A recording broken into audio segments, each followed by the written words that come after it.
Friends, welcome to Yammu's kitchen. இன்றைக்கி நம்ம என்ன பார்க்க போகிறோம்னா ஒரு சூப்பரான சிக்கன் ரெசிபி தான் பார்க்க போகிறோம். என்னென்னு பார்க்குறீங்களா? Restaurant style chicken changezi. So வாங்க ஃபஸ்ட் அதுக்கு தேவையான பொருட்கள் என்னென்னு பார்க்கலாம். நான் அதுக்காக 1 kg சிக்கன் வந்து வாஷ் பண்ணி அதை வந்து மேரினேட் பண்ணி வச்சுருக்கேன். இது என்னென்ன மேரினேட் பண்ணியிருக்கேன்னா உப்பு, மஞ்சத்தூள், கர்டு, லெமன் ஜூஸ் இது எல்லாத்தையும் வந்து நல்லா மேரினேட் பண்ணி வச்சுருக்கேன். இதோட கிளிப்பும் நான் ஆட் பண்ணுறேன். அப்புறம் பார்த்திங்கன்னா ஒரு 3 பெரிய வெங்காயம் ஸ்லைஸாக கட் பண்ணிக்கோங்க.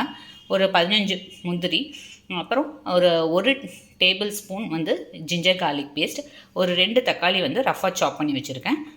அப்புறம் மசாலா ஐட்டம்ஸ் பார்த்திங்கன்னா மஞ்சத்தூள் 1/2 ஸ்பூன், மிளகாத்தூள் 1 டீஸ்பூன், தனியாத்தூள் 1.5 table spoon, garam masala 1 teaspoon, அப்புறம் வந்து ஒரு 1/2 கப் மில்க்கு, 1/2 கப் கர்டு, அப்புறம் ஃப்ரெஷ் க்ரீம், உப்பு. இதுதான் இதுக்கு தேவையான பொருட்கள்.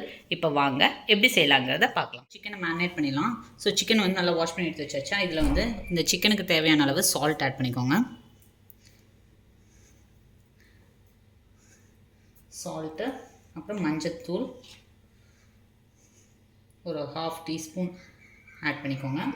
அப்புறமா ஒரு டீஸ்பூன் இஞ்சி பூண்டு பேஸ்ட்டு. ஸோ ஒரு ஸ்பூன் இஞ்சி பூண்டு பேஸ்ட் ஆட் பண்ணிக்கோங்க. அப்புறமா ஒரு லெமன், நல்லா புளிஞ்சு விட்டுக்கோங்க. அந்த கொட்டையெல்லாம் வந்து எடுத்துருங்க. ஸோ ஒரு லெமன், ஒரு சின்ன லெமன், பெரிய லெமன்னா ஒரு 1/2 லெமன் புளிஞ்சுக்கோங்க. அப்புறம் இது கூட புளிக்காத கெட்டி தயிர் ஒரு 3 டேபிள் ஸ்பூன் ஆட் பண்ணிக்கோங்க. ஸோ இப்போ இது எல்லாத்தையும் நல்லா மேரினேட் பண்ணி ஒரு 1/2 an hour வச்சிடணும். ஸோ நம்ம வந்து லெமனும் தயிர் எதுக்கு போடுறோம்னா சிக்கன் வந்து நல்லா ஜூஸி அண்ட் டெண்டராக இருக்கிறதுக்காக. ஸோ இப்போ வந்து நல்லா மிக்ஸ் பண்ணுவோம். நான் மிக்ஸ் பண்ணிவிட்டு காட்டுறேன். ஸோ இப்போ பாருங்கள், இது நல்லா மேரினேட் பண்ணி வச்சாச்சு. இது வந்து ஒரு 1/2 an hour வந்து அப்படியே மேரினேட் ஆகும். நெக்ஸ்ட் என்ன பண்ணுறதுங்கிறது காட்டுறேன். பண்ணி வச்சதுக்கப்புறம் நம்ம வந்து இந்த ஆனியன் அண்ட் கேஷ்யூஸை வந்து ஃப்ரை பண்ணும். அதுக்காக ஒரு பேன் வச்சுட்டு அதில் வந்து சும்மா 1 டீஸ்பூன் எண்ணெய் விட்டுக்கோங்க. எண்ணெய் நல்லா காயிட்டும். ஸோ இப்போ வந்து எண்ணெய் காஞ்சிடுச்சு. இப்போ இதில் வந்து நம்ம ஸ்லைஸாக கட் பண்ணி வச்சுருக்கேன் 3 பெரிய வெங்காயம் இதை ஆட் பண்ணிக்கோங்க. இது முந்திரியும் ஆட் பண்ணிக்கோங்க. ஸோ இது ரெண்டும் வந்து நல்லா ஃப்ரை ஆகணும். இது ஃப்ரை ஆனதுக்கப்புறம் நம்ம இதை வந்து ஒரு பேஸ்ட்டாக அரைக்கணும். யூஸ் பண்ணிக்கலாம். ஸோ கொஞ்சமாக எண்ணெய் விட்டால் போதும், ரொம்ப வேண்டாம். ஸோ இது ரெண்டும் நல்லா ஃப்ரை ஆகணும். ஒரு 2 to 3 minutes வதக்குனிங்கன்னா நல்லா அந்த கோல்டன் கலர் வரும். அப்போ வந்து ஆஃப் பண்ணிடலாம். ஸோ இது வதங்கட்டும். ஸோ வெங்காயம் வதங்கிட்டு இருக்க கேப்லேயே என்ன பண்ணுங்கள், இந்த ரஃபாக கட் பண்ணி வச்சுருக்க தக்காளி 2 தக்காளி அதை வந்து பியூராகவே எடுத்து வச்சுக்கோங்க. ஸோ பாருங்கள், இது நல்லா கொஞ்சம் வதங்கிடுச்சு. கொஞ்சம் லைட் கோல்டன் கலர் ஆகிடுச்சு. அப்படியே வந்து அடுப்பு ஆஃப் பண்ணிவிட்டு இது வந்து கம்ப்ளீட்டாக கூல் ஆகட்டும். கூல் ஆனதுக்கப்புறம் நல்லா ஸ்மூத் பேஸ்ட்டாக அரைச்சிக்கலாம். நெக்ஸ்ட் வந்து உங்களுக்கு நான் கிரேவி எப்படி பண்ணுறதுங்கிறத காட்டுறேன். முந்திரி வந்து நல்லா கூல் ஆகிடுச்சு கம்ப்ளீட்டாக. இப்போ இதை வந்து மிக்சியில் போட்டு ஸ்மூத் பேஸ்ட்டாக அரைச்சிக்கலாம். ஒரு பேன் வச்சுக்கோங்க. இப்போ வந்து நம்ம கிரேவிஸ் பண்ண போகிறோம். இப்போ இதுக்கு வந்து ஒரு 2-3 டேபிள் ஸ்பூன் எண்ணெய் விட்டுக்கோங்க. இப்போ இதில் நீங்கள் பட்டர் வேணுன்னா கூட நீங்கள் ஆட் பண்ணிக்கலாம். பட் நான் வந்து இன்றைக்கி ஆயிலில் தான் பண்ண போகிறேன். ஏன்னா பட்டர் போட்டோம்னா கொஞ்சம் ஹெவியாக இருக்க மாதிரி இருக்கும். அதனால் இப்போ வந்து எண்ணெய் நல்லா காஞ்சதுக்கப்புறம் நம்ம வந்து எடுத்து வச்சுருக்க இஞ்சி பூண்டு பேஸ்ட் 1 ஸ்பூன் ஆட் பண்ணிக்கலாம். இது வந்து எண்ணெயிலே பொரிக்கும். நம்ம ஆல்ரெடி சிக்கன் மேரினேஷன்லேயும் இஞ்சி பூண்டு பேஸ்ட் போட்டிருக்கோம். ஸோ அதனால் இது வந்து சும்மா அந்த கிரேவிக்கு அந்த ஒரு ஃப்ளேவருக்காக நம்ம ஃபஸ்ட்டு இந்த எண்ணெயில் இஞ்சி பூண்டு பேஸ்ட்டை ஆட் பண்ணிக்கிறோம். இது கொஞ்சம் நல்லா இந்த பச்சை வாசனை போக வதங்கினதுக்கப்புறம் நம்ம என்ன பண்ணோம்னா தக்காளி பியூரே 2 பியூரே அரைச்சி வச்சுருக்கோம்ல, 2 தக்காளி அதை ஆட் பண்ணிக்கோங்க.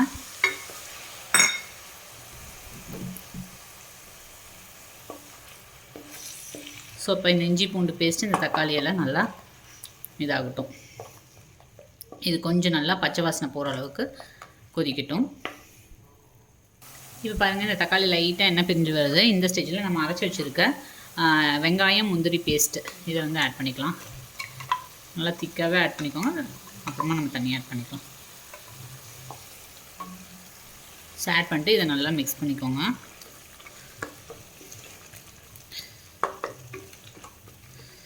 இந்த தக்காளி, இந்த ஆனியன், வெங்காயம், ஆனியன், கேஷ்யூ பேஸ்ட் இது எல்லாமே நல்லா மிக்ஸ் ஆகணும். இது நல்லா மிக்ஸ் ஆனதுக்கப்புறமா நம்ம வந்து மசாலா ஐட்டம்ஸ்லாம் ஸோ பாருங்கள், இப்போ லைட்டாக எண்ணெய் பிரிஞ்சு வருது. இந்த ஸ்டேஜில் நம்ம மசாலா ஐட்டம்ஸ் ஆட் பண்ணிக்கலாம்.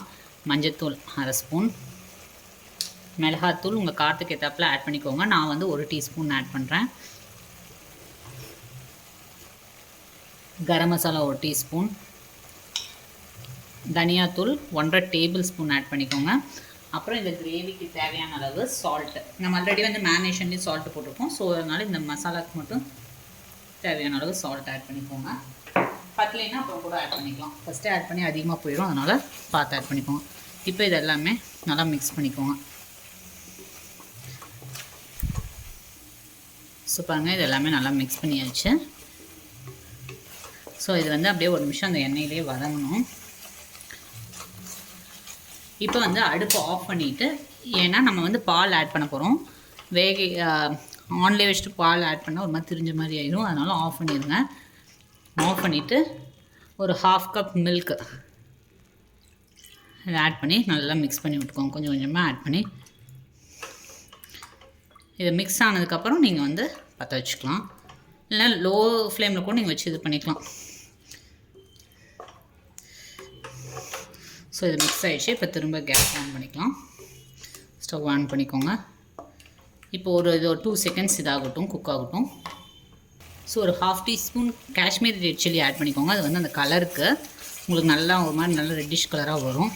சப்போஸ் உங்களுக்கு வேண்டாம் அப்படின்னா அதை ஸ்கிப் பண்ணிடலாம். நார்மல் ரெட் சில்லி பவுடர் மட்டும் போதும். ரெட் சில்லி பவுடர் ஆட் பண்ணிட்டு 1 நிமிஷம் கொஞ்சம் அப்படியே குக் ஆகட்டும். ஸோ இப்போ பார்த்தீங்கன்னா அப்படியே எண்ணெய் பிரிஞ்சு வருது, தெரியுது உங்களுக்கு. இப்போ என்ன பண்ணுங்கள், இந்த ஸ்டேஜில் நம்ம வந்து மேரினேட் பண்ணி வச்சுருக்க சிக்கன் ஆட் பண்ணிக்கலாம். ஸோ ரெஸ்டாரண்ட்லாம் பார்த்தீங்கன்னா சிக்கன் என்ன பண்ணுவாங்கன்னா லைட்டாக ஃப்ரை பண்ணிவிட்டு ஆட் பண்ணுவாங்க. பட் எனக்கு இங்கே ஆயில் ரொம்ப வேண்டான்னு ஃபீல் பண்ணுறதுனால நான் அப்படியே அந்த மேரினேட் பண்ணி வச்ச சிக்கனை ஆட் பண்ணிக்கிறேன். அந்த லைட்டாக தண்ணி இருக்கும், அது கூட தான் ஆட் பண்ணிக்கோங்க. ஸோ நீங்கள் மேரினேட் பண்ணி ஆட் பண்ணிங்கன்னா லைட்டாக ஒரு 3 மினிட்ஸ் ஃப்ரை பண்ணிவிட்டு சிக்கனை அதுக்கப்புறமா இதில் ஆட் பண்ணணும். பட் நான் வந்து டேரெக்டாகவே ஆட் பண்ணிட்டேன். ஏன்னா அது கொஞ்சம் ஹார்ட் ஆகிற மாதிரி ஒரு ஃபீல் இருக்கும். அதனால் இப்போ இதை ஆட் பண்ணி நல்லா மிக்ஸ் கொடுத்துருங்க. இது ஒரு 2 நிமிஷம் இந்த மசாலா கூட குக் ஆகட்டும்.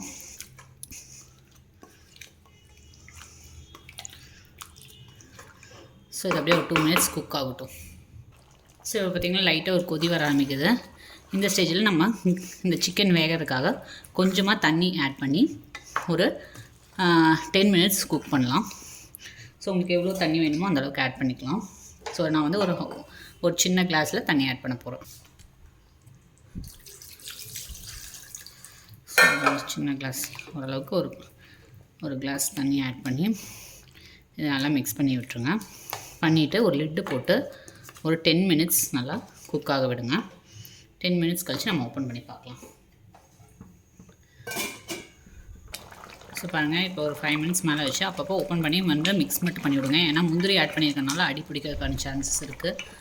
ஸோ அப்பப்போ ஒரு 5 மினிட்ஸ் ஒன்ஸ் இப்படி இது பண்ணுங்கள். ஸோ சிக்கன் வந்து நல்லா குக் ஆகணும். இன்னும் ஒரு 50% குக் ஆகட்டும். குக் ஆனதுக்கப்புறம் பார்க்கலாம். எல்லாமே நல்லா குக் ஆகி நல்லா எண்ணெய் பிரிஞ்சு வந்திருக்கு. இப்போ நல்லா ஒரு மிக்ஸ் கொடுத்துட்டு இந்த ஸ்டேஜில் நீங்கள் வந்து கொஞ்சமாக ஃப்ரெஷ் க்ரீம் ஆட் பண்ணிக்கலாம். இது வந்து அந்த கிரேவிக்கு வந்து கொஞ்சம் திக்னஸ் ரிச்னஸ் கொடுக்கும்.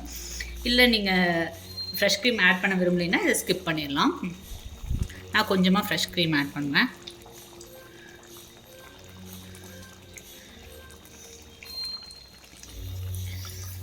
சும்மா ஒரு 2 டேபிள் ஸ்பூன் அளவுக்கு ஃப்ரெஷ் க்ரீம் ஆட் பண்ணிட்டு இதை வந்து அப்படியே ஒரு மிக்ஸ் கொடுத்துருங்க. ஸோ அப்போ தான் உங்களுக்கு அந்த ரிச்னஸ் இருக்கும் அந்த கிரேவியில். லைட்டாக கொடுங்க, ஏன்னா சிக்கன் எல்லாம் உடஞ்சிரும். இப்போ ஃபைனலாக இதுக்கு மேலே நீங்கள் வந்து கொத்தமல்லி தழை ஆட் பண்ணிக்கலாம். அப்படி இல்லைன்னா நீங்கள் வந்து கஸ்தூரி மேத்தி இருந்துச்சுன்னா அது கூட ஆட் பண்ணிக்கலாம். என்கிட்ட ஓவர்னால நான் வந்து கொத்தமல்லி தழை ஆட் பண்ணிக்கிறேன். நீங்கள் வந்து அடுப்பு ஆஃப் பண்ணிவிட்டு கொத்தமல்லி தழை ஆட் பண்ணிக்கலாம். ஸோ அப்படியே கொத்தமல்லி தழை ஆட் பண்ணிட்டு லைட்டாக ஒரு மிக்ஸ் கொடுத்துக்கோங்க. அவ்வளோதான், இதோட ஃப்ளேவர் அது அப்படியே இறங்கும். ஸோ பார்த்திங்கன்னா நம்ம கிரேவி வந்து சூப்பராக சிக்கன் சாங்கீஸ் வந்து ரெடி ஆகிடுச்சு. பாருங்கள், நல்லா திக் அண்ட் க்ரீமியாக நல்லாயிருக்கு. இது வந்து நான் ரொட்டி ஸோ நான், ரொட்டி, சப்பாத்தி எல்லாத்துக்குமே செம்ம காம்பினேஷனாக இருக்கும். ஸோ நீங்களும் இந்த டிஷ்ஷை வந்து வீட்டில் ட்ரை பண்ணி பாருங்கள். உங்களுக்கு இந்த வீடியோ பிடிச்சிருந்துச்சுன்னா மறக்காமல் லைக் பண்ணுங்கள், ஷேர் பண்ணுங்கள், சப்ஸ்கிரைப் பண்ணுங்கள், பக்கத்தில் இருக்க பெல் ஐக்கானை ப்ரெஸ் பண்ணுங்கள். ஸோ நான் எந்த வீடியோஸ் போட்டாலும் உங்களுக்கு அப்டேட் வரும். தேங்க்யூ, பாய்.